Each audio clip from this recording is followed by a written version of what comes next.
Makita, what are your thoughts on War Exorcist in Bond decks? We discussed this earlier. I think so. The card is good because it's a 3/8 with taunt, in the sense that it's most of an Ironcliff Guardian, and that's fine, right? In terms of its ability, it's a very powerful ability, but to do it, you need to get damage on your minions, which means playing them, sticking them, attacking with them, sticking them again, and then the War Exorcist gets value. And of course, you can't surprise them with it. They know the War Exorcist is in play. So I think some of the time that will happen, but I think it will be quite rare. I think it's a little bonus that like it forces your opponent to spend all their effort on removing your stuff, but if like playing Bondargian, like they have to remove all your stuff anyway. So it doesn't really threaten on an axis that you're not normally threatening on. And for that reason, I'm slightly skeptical about it, but otherwise the card's fine, I think. Right, so we have 1, 2, 3, and then this will get Blood of Ed. Do we want to try and find like a different 4-drop? Probably, because then we can go 1, 2, 3 plus other 4-drop, plus potentially Roar if we got mana tiles, rather than just walking this into Blood of Air. Or a Sojourner, that's good too. So we're going to play this on turn 1 for sure.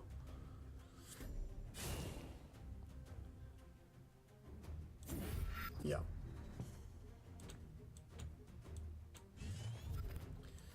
And we'll eat up that central tile.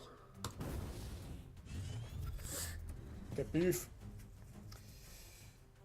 This expansion will be the best so far. Lots of space left by battle pets will be occupied by better cards.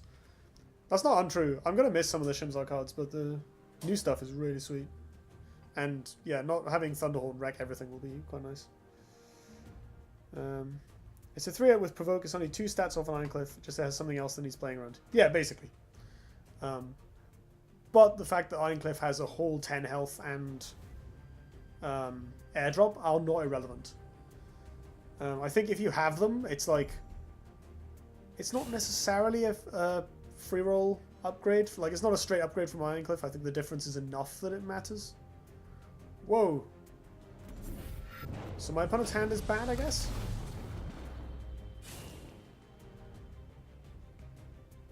Yeah, I mean, this is, to be fair, this does seem like a pretty decent play. We're kind of going to have to concede this mana tile a little bit. Where can I stand when my Thunderhorn won't get hit in the face? Like over here? Over here? Over here is fine, because then I can punch something on the mana tile. My opponent can take the mana tile and Blood of Emma Thunderhorn, that sucks.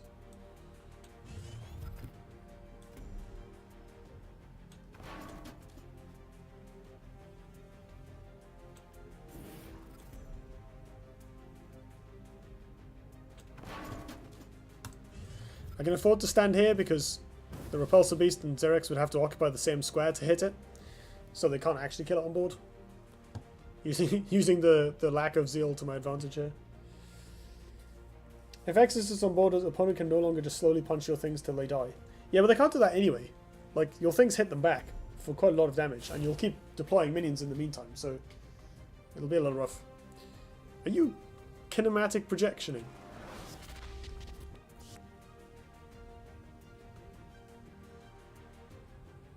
What is going on?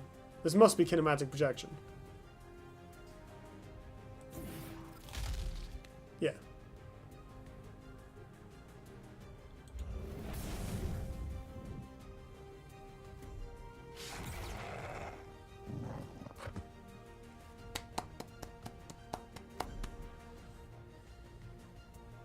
I'll just try and find a dispel, I guess. No, don't do that.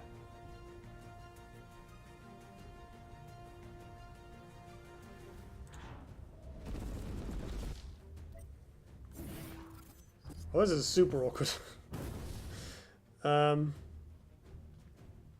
It's quite well positioned, and I don't have removal for it, which is seems to be a common theme with this deck. Damn.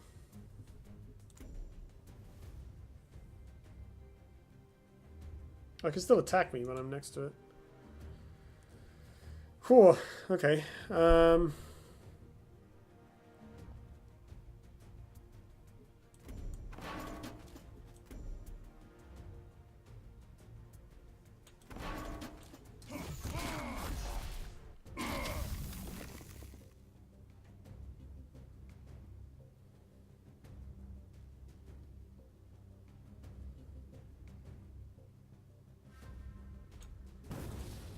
Let's see if this sticks. I imagine it'll just get Blood of Ed, but let's see if this sticks. Imara Healer is okay because I can magnetize it. Where are we? If your opponent is slowly punching things, then you win with aim or bond anyways. Yeah, my thoughts exactly.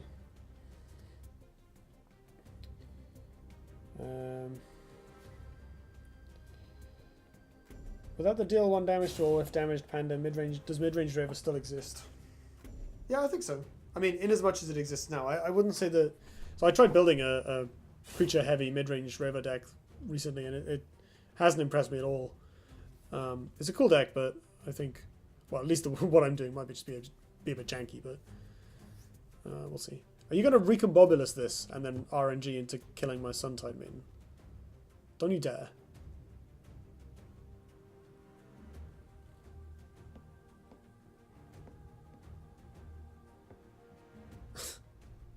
They are, aren't they? Okay, so that's still pretty bad. But still. Okay, we can kill everything? No, Roar is on cooldown. I can't kill this yet.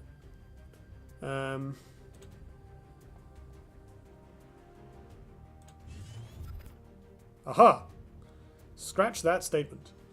Time to kill everything. So we... punch this.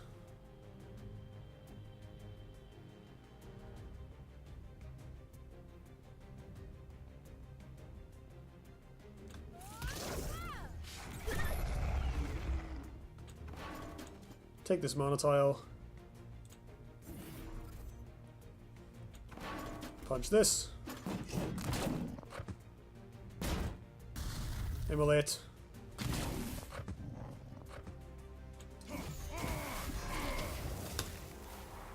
And the Suntide Maiden heals. Oh my god, Suntide Maiden is great when it sticks. Oh my god.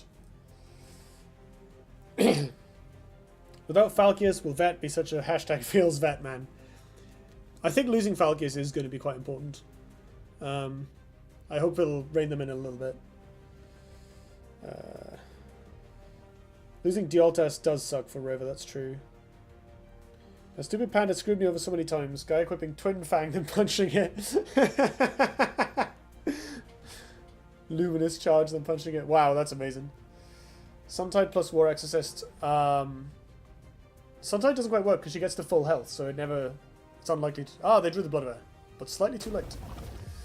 Suntide is super underrated. Yeah, it might see more play with the nerfs. We were talking about what We were talking about what the good complement of 4-drops might be now. Oh wow, destroy me. Oh, they're gonna mill 1 card by killing this now. That's fair. And it's not really gonna work out. Like, sure. Thanks for filtering my deck. Right, so I can come down here, stay here to punch this. Prominence, Raw, Punch Face. Seems good. How are we doing on damage? Yeah, they're on loads.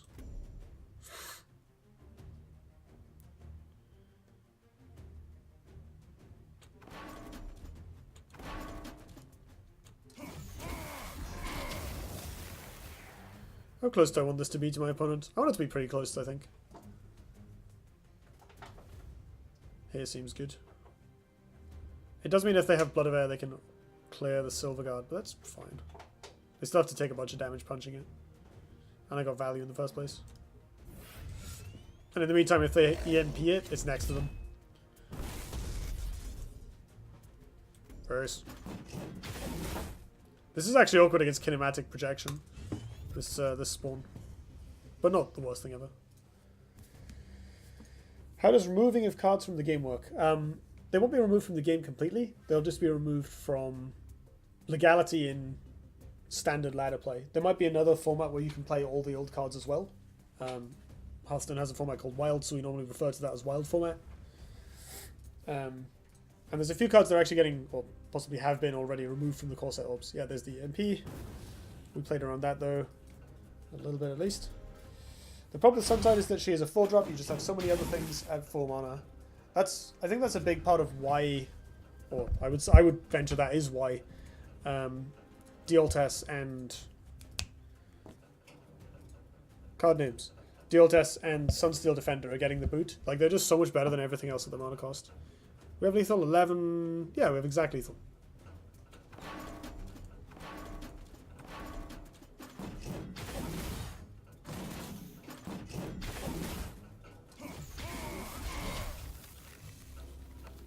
Oh, right. That'll be a nice conclusion to the evening. Oh, that was good. I haven't played Bondardian in a while. It's a little bit weird to play a deck that has so little removal. And especially as Sunbloom is such an unimpressive card. I don't really like it, so I might be tempted to cut these for Martyrdoms. I also, because of the high curve and the low amount of card draw, I actually found myself very rarely wanting the 2-drops. So I might be tempted to go down, like, cut the Shiros, cut these, get some Martyrdoms in. Magnetize was actually alright, as well as being backup removal, so I might be tempted to go back up to 3 of those.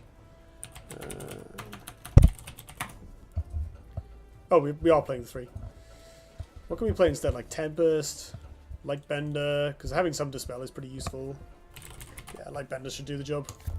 It's still a body then.